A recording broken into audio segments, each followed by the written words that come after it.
Oh, hi there, mate. How can I help you today? Hi, I'm looking to buy a frigate for some solo PvP. Sure thing, bud. You've come to the right place. I've got just the thing.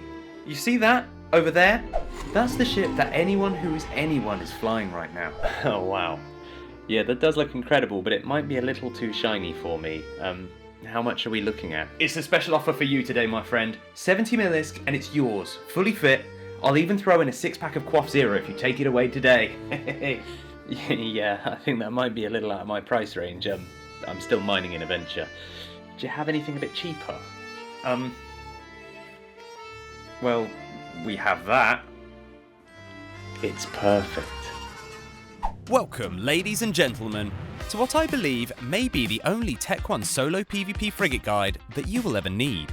In today's episode, I'm going to attempt to sell to you my top 5 favourite Tech 1 frigates and fits that I enjoy flying the most when looking to do some solo PvP in EVE Online. Now, these aren't necessarily going to be the top tier meta fits and frigates, but nevertheless, I'm going to talk about each ship's strengths, weaknesses, cost, and of course, fun factor. I'm not going to go super deep into the fits, but I will show them to you briefly and I will link them in the description below. I'm going to show you that you don't need to spend tens or hundreds of millions of ISK on a ship in order to get solo kills. Remember to drop me a sub if you enjoy this video and leave a comment if you gave any of these ships a try. And with that, let's get stuck in. It may be covered in rust and held together by little more than hopes and dreams, but the Breacher can be kitted out to be a brawling beast.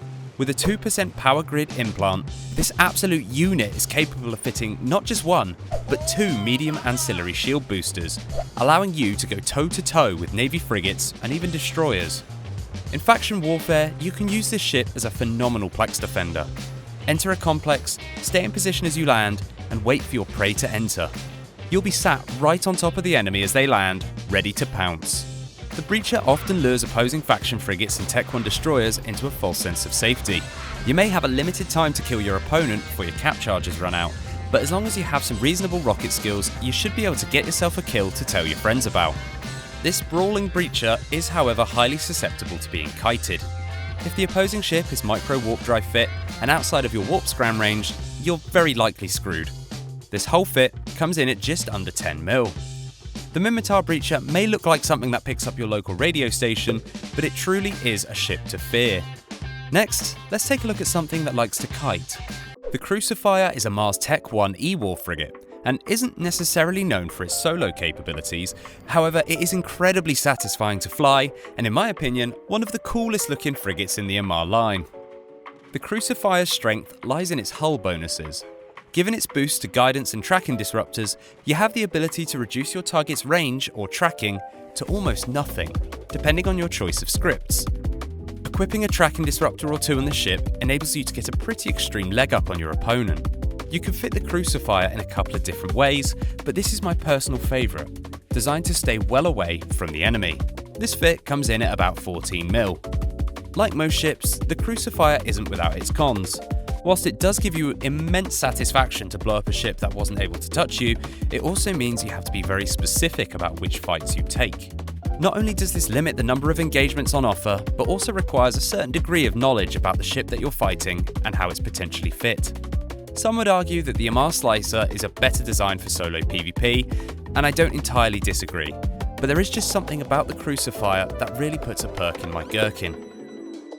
The Condor is another personal favourite. It's essentially a Caldari Tech 1 interceptor, meaning it's super fast, super agile, super fun to pilot, and a little bit unforgiving. You can certainly fit this ship to kite, but my personal favourite is actually as a brawler. It might seem like a bit of an odd fit, but it works a treat. Bulkheads to increase hull health, and an ancillary armour rep just to keep me topped up. This leaves all my mids open for utility modules. A tracking disruptor gives me an unexpected edge over turret-based opponents, and the ship's tiny sig radius helps with missiles. The Condor's super fast, super agile, and super fun, and this is great for catching ships off guard, but the double edge to this is that there are much tankier ship hulls out there which are better suited to brawling than the Condor.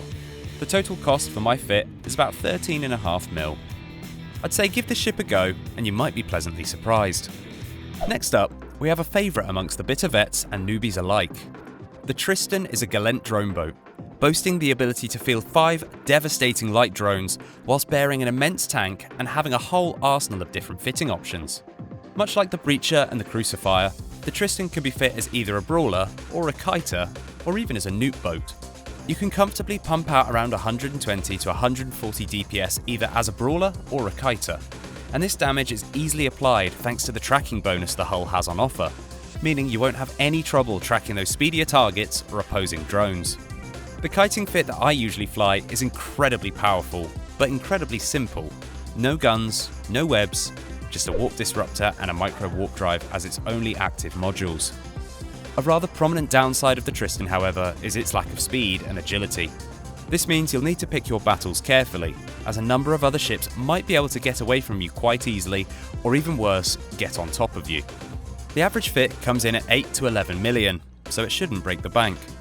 Last on the list, but certainly not least, we have the Incursus. Now, the Incursus is an absolutely brutal ship, boasting armor rep and small hybrid turret damage bonuses.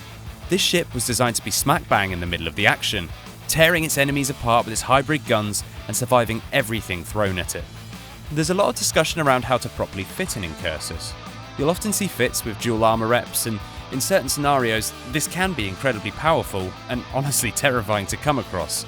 You do, however, sacrifice any ability to control your opponent, as you have to sacrifice a mid slot for a cap booster, meaning you can't bring a stasis webifier with you.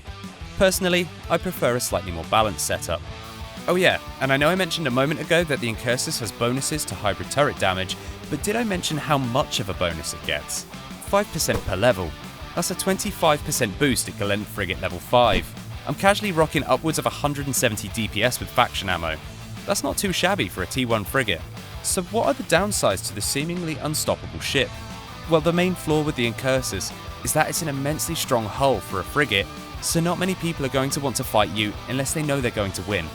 And as you can see in this scenario, the only proper fight I was actually able to get was against another Incursus.